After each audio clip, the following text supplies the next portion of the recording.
Welcome to this IR Magazine Southeast Asia Awards for 2010. For IR Magazine, we come to Singapore kind of once every 12 months. And I wish we could come more often. By coming here today, you're part of a network of IR practitioners that stretches across borders, through geographies, and in fact, through time. The IR Magazine Awards first began in 1991 in London. We had our first awards in New York in 1996, in Toronto in 1998. First time we came to Asia was 2001. So this is actually the 10th time this year that we have presented awards to Asian companies. We first came to Singapore in 2005. We were hosted here at SGX. And the following year, in 2006, we were really quite honored to find that our conference here in Singapore was the launching pad for a new IR association, the Investor Relations Professional Association Singapore, IRPAS. That was it's fantastic to see an IR community kind of, in a sense, coming of age and coming together and growing. And so this is an important event for Singapore, and it's terrific that now, 5 years later, we are again here at SGX, and we again have the partnership and the support of IRPAS. IRPAS, and by the way, is has good support and partnership with the exchange here, the Singapore Exchange. And it's very important. It's impossible to overstate how important that support is. And so that, and partly for that reason, that I'm very pleased that our first speaker this morning is from Singapore Exchange. Before I introduce him, though, I want to give you a few little housekeeping notes. As we go along during the day today, you'll find the biographies of all the speakers in the conference booklet. So as we're introducing the panelists and the speakers, I won't give you all their whole resume. You'll find that in the booklet. We have some slide presentations today, and we will be posting those along with some really excellent presentations from Hong Kong last week up on our website for you to find, InsideInvestorRelations.com. Okay, we're ready to go with the conference. We have a good lineup of panelists and case study presentations. But first, it's my pleasure to introduce from Singapore Exchange, Lawrence Wong. He's the Executive Vice President and Head of Listings. Singapore Exchange, of course, has had an exciting year since we were last here. A new CEO and several very significant announcements. And so I hope we're going to learn a little bit about that. As we're hearing from Lawrence, think of what you want to follow up on, and you'll have an opportunity to ask some questions. So, Lawrence, welcome. Thank you very much.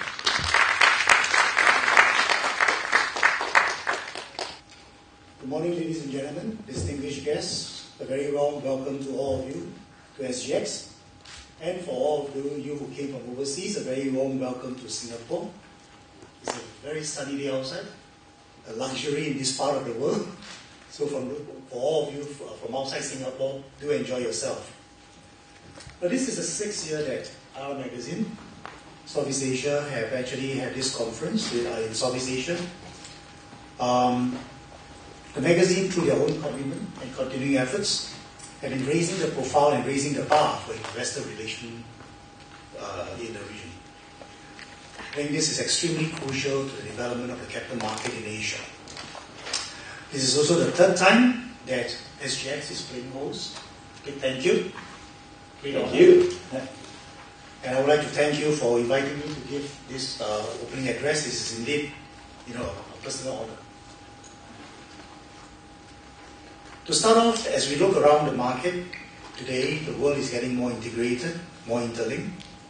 So I feel that this conference in itself is very timely to actually gather people here and to allow us to share our own experience and also, not more importantly, to learn from the best in the industry. Today amongst you are senior management of listed companies, investor relations professionals and practitioners, and also members of IRPAS. It will provide us today with an excellent opportunity to network and to discuss topics that are all close to our hearts. Before I go on, I need to touch on something which is very familiar to all of you. I need to make a small disclaimer. I'm going to pepper my talk with some personal observations. So they may not necessarily represent the view of the exchange. But I think it's interesting, for me to do that. It makes it more personal. I think certainly if we look around us after the global financial crisis, which I was told nowadays is called GFC, it's official term. Certain weaknesses, very glaring ones, have appeared in the financial markets, the systems and the institutions.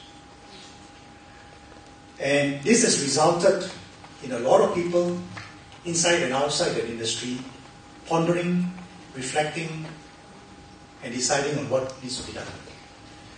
In the West, we've actually seen a slew of governmental and regulatory measures, largely aimed at the financial markets and the institutions. And generally speaking, I think we are all in agreement that the Western economies face a bit more uncertainty in their recovery and their at least short-term, economic performance. I think in Asia we are a bit luckier. In fact, the IMF has projected global growth of between 4 to 5% this year, with emerging and Asian economies contributing largely to it. And OECD itself has seized ASEAN, larger economies, expanding at a sustainable 6% rate over the next 4 to 5 years. In Singapore, we're very fortunate. We're expected to grow by 15% this year. But I think all of us know that we are not going to be free from the consequences of the GFC.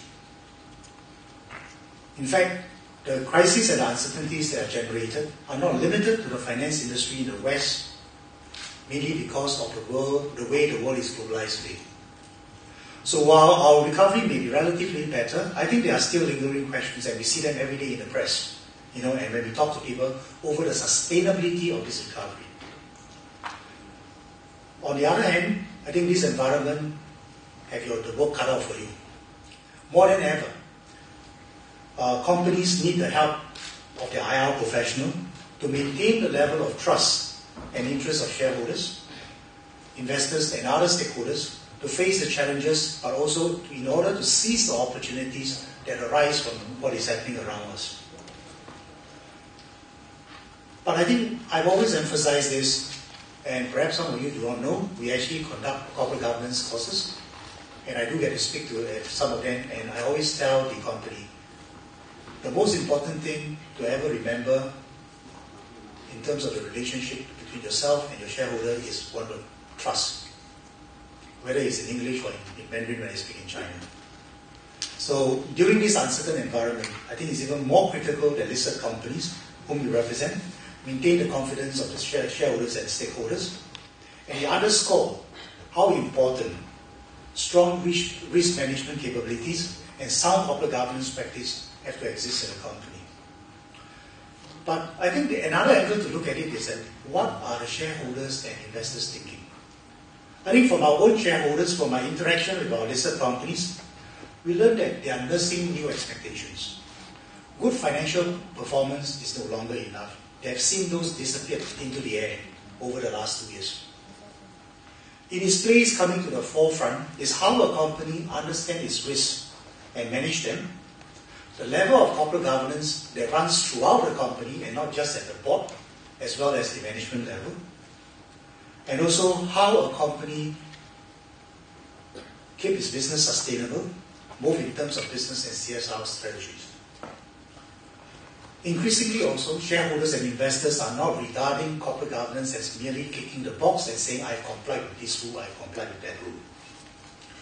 They are expecting company to disclose more and more information on how they have dealt with all these areas in order to get assurance that they are indeed good governance and sound ethical process in the way a company conducts itself in its business.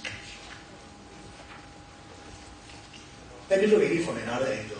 In 2009, looking at SGX, our secondary fundraising, exceeded 15 billion US. Most of it came during the first half of 2009, when the whole economy here and globally are in trouble. Companies had problem getting loans from the bank, new loans or even refinancing some of them. And yet, there are those who were able to come to the market and actually raise funds to help them either to tide over the period or to take advantage of opportunities. Again, maybe a fact to remind, during the first half of 2009, the secondary fundraising in Singapore, according to certain reports, were the highest in Asia. I think congratulations go to those companies who were able to take advantage of those opportunity to raise funds, but more importantly, the fact that they were able to maintain the confidence of their shareholders to support them through the way they have actually engaged their shareholders and show how they have actually performed in all the areas that we talked about. They were therefore able to weather the financial meltdown, because of their robust governance framework and also because of their active engagement with shareholders. End of the day, all this required an effective communication program by the listed companies to disseminate information on a timely and comprehensive manner to the various stakeholders. To reach out to the shareholders, IR professionals like yourself are often relied upon as a communication emissary, displaying all the strengths and virtue of the company itself. Today, an IR professional like yourself is expected to demonstrate a combination of not only intellect, but commercial sense, ability to influence, and also communicate both within and outside the organization in order to garner support within the organization in what you do and also reach out to the people outside. Without a doubt, this function, this profession, will continue to evolve and to keep pace with the dynamic changes taking place in the market. Now, let me talk a little bit about SGX in this area. I think as a market regulator, we are committed to providing a transparent, fair and orderly market. But we are also a listed company. So combining that, we set ourselves the task of doing what our listed companies are required to do, and we try to do better if possible. This is also our way of entrenching ourselves as an Asian gateway and a listing destination of choice for Pan-Asian growth. This being our mission and ambition. Over the years, we have introduced initiatives and guidelines to support companies in their corporate governance efforts and at the same time foster the investor relations community in Singapore. We engage the investors when we introduce relevant and market-oriented rules through consultation, and we have also launched several investor education initiatives to empower investors and strengthen their market and product knowledge, because we believe that this is a two-way street, whether it's between us and the investor or the company and the investor. Recently, we also introduced a guide to assist listed company in enhancing their CSR disclosure with sustainability report. Besides all this, we also offer services to support our listed companies in the area of investor relations and corporate governance. Some of you may have heard of our SGX Equity Research Insights Program, SERI in short, which was launched last year to assist listed companies in reaching out to their shareholders and investors via independent research reports. We are now going well into the second year with increased participation. We also conduct regular seminars in Singapore and China for listed companies on corporate governance practices. We actively engage the Securities Investors Association of Singapore, or SIAS, in their shareholders education activities. And at the other end, we support the Singapore Institute of Directors in the training of new directors and keeping directors updated on corporate governance matters and development. We were very happy that our efforts have in a small way contributed to Singapore attaining the top ranking in Asia for corporate governance practice in 2010, as rated by a study of 11 markets in Asia, conducted by Asian Corporate Governance Association and CLSA. In the study, Singapore Exchange's efforts in upholding the quality of the marketplace were particularly highlighted. We are, of course, very happy about this, and it served as a strong encouragement for my colleagues and I to continue our efforts in this area, fostering a market of global corporate governance standards, practices, and oversight. A bit on the investor relations scene in Singapore. APAS, our local association, saw an 80% increase in membership this year. At the same time, the management there also doubled the number of training seminars and launch a new IR internship program to nurture future PR professionals. From this development, the role of investor relations practitioner has gained increased importance in Singapore.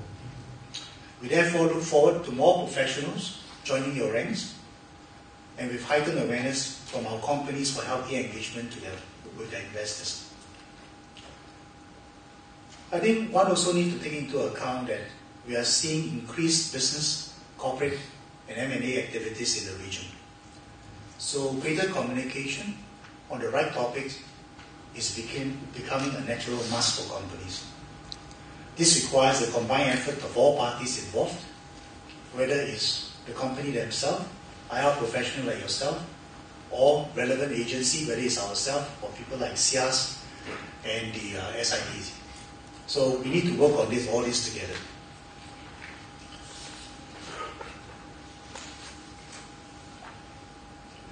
End of the day, maintaining investor confidence in our marketplace require the working by SGX with our relevant local authorities and agencies, such as MAS and ACRA. We will continue to do so to uphold the integrity of our ecosystem and Singapore's position as a leading international financial market. Finally, when I look at the program today, I'm sure it's going to be an exciting day of sharing and exchanging of insights on how this profession can move forward and how the function can grow in importance in the life of a listed company. So I shall not hold you back any further, as there's a lot to cover and discuss. But before I end, I would like to wish all of you a very fruitful conference. And for the IR Award nominees, my sincere congratulations, and may you lead the way for many to follow. Thank you.